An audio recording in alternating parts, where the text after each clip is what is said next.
2 milhões de pessoas. Deus ia matar todos. E Deus tinha uma promessa para Israel, que era Jacó, que dele faria uma grande nação. E Jacó veio de Isaac, Isaac veio de Abraão. Deus prometeu para Abraão, Isaac e Jacó, que faria deles uma grande nação. A partir do momento que o povo começou a murmurar de Deus, eles estavam na presença de Deus, estavam dia e noite vendo a presença de Deus, porque Deus, o Espírito Santo era com eles, em um formato de uma coluna de fogo à noite e uma nuvem que caminhava com eles de dia. E Deus sempre ia à frente do povo. Deus sempre está à nossa frente, irmãos. E muitas vezes nós estamos vendo a presença de Deus, nós estamos contemplando a presença de Deus, Ele está à nossa frente, mas nós somos mornos. Nós queremos muitas vezes, eu tomo isso para a minha vida, que eu quero a coisa pronta. Se eu falo para Deus, eu quero um carro, eu quero o carro pronto, agora. Porque nós muitas vezes estamos esperando muito em Deus e estamos dando pouco de nós mesmos. Essa é a visão que eu tive disso que foi tocado na minha vida. A partir do momento que você tem esse compromisso de trazer a palavra de Deus, então você tem que aplicar primeiro para si. Isso me cobrou muito. Eu perguntei, Deus, como é que eu vou trazer uma palavra assim, se eu sou frio ou se eu sou morno? Se eu sou frio, como é que eu vou mudar para que eu pule de um estágio? Eu não quero passar pelo estágio de ser morno, eu quero pular do frio para o quente. Porque, como já foi falado, não tem meio termo. E é o que Deus disse em Levítico: se guardares os meus estatutos.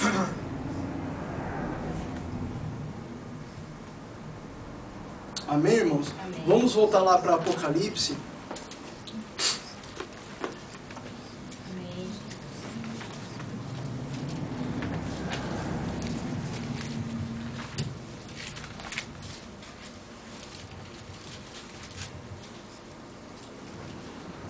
Aqui diz, como dizes, no versículo 17, sou rico, estou enriquecido e de nada tenho falta. Infelizmente, irmãos, sobre a palavra que diz, muitas vezes nós estamos nos contentando com o que temos. Eu não estou falando daquele irmão que está desempregado, eu não estou falando daquele irmão que tem os seus compromissos, mas é porque muitas vezes nós todos aqui temos boas condições. Nós temos muitos irmãos aqui que têm carros, têm suas famílias, e nós vemos muitas vezes outros irmãos que são pobrezinhos.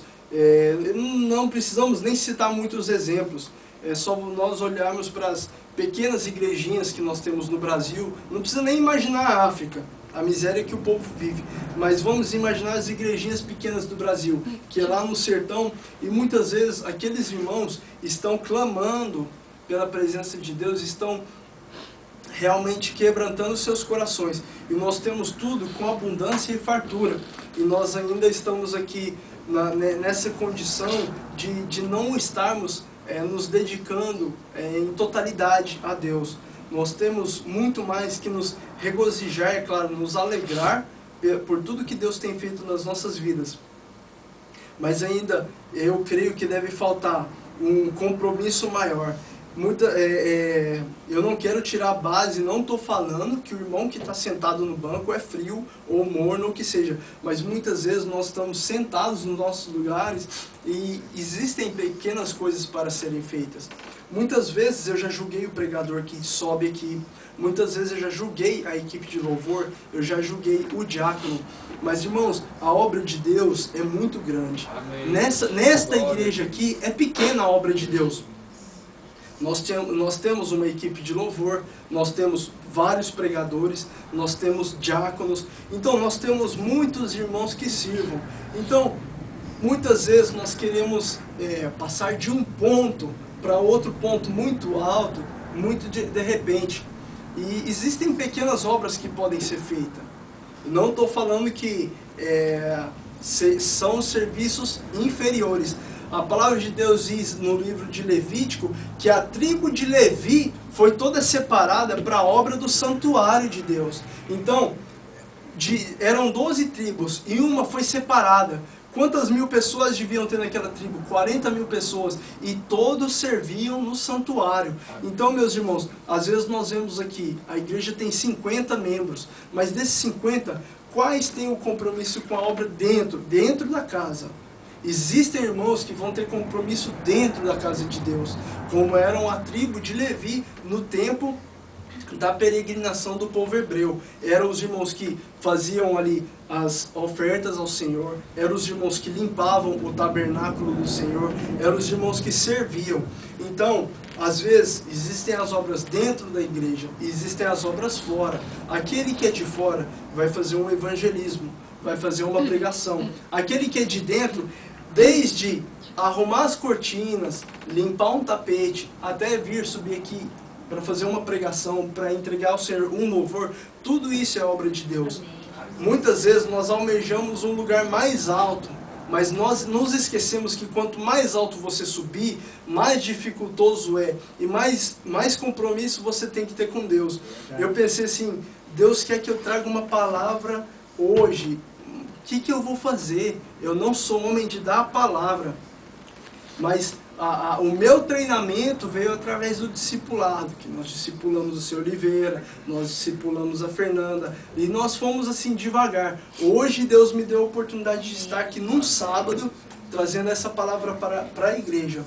Os irmãos, eu espero que não se decepcionem comigo, é minha primeira vez, mas é como eu disse, eu tenho compromisso com a palavra de Deus e com nenhum irmão aqui, amém? Eu calquei, eu basei toda a minha pregação na palavra de Deus, não estou falando nada por mim, amém, irmãos? Amém.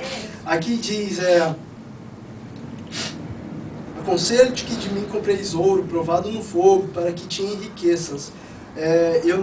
Meus irmãos, nós não devemos ser hipócritas. Eu vim aqui para o Japão, única e exclusivamente para trabalhar, para fazer a minha poupança, para ter o meu dinheiro, para um dia, quando eu ficasse rico, eu voltasse, eu regressasse para o Brasil.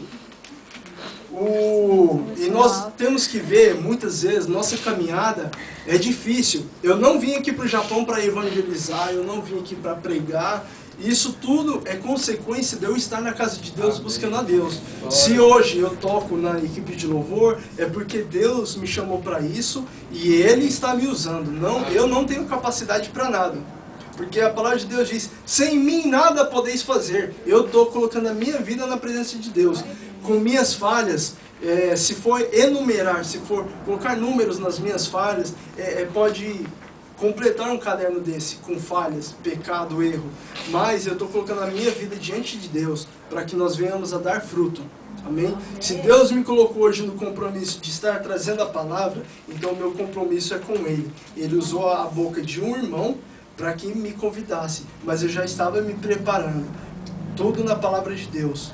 Amém?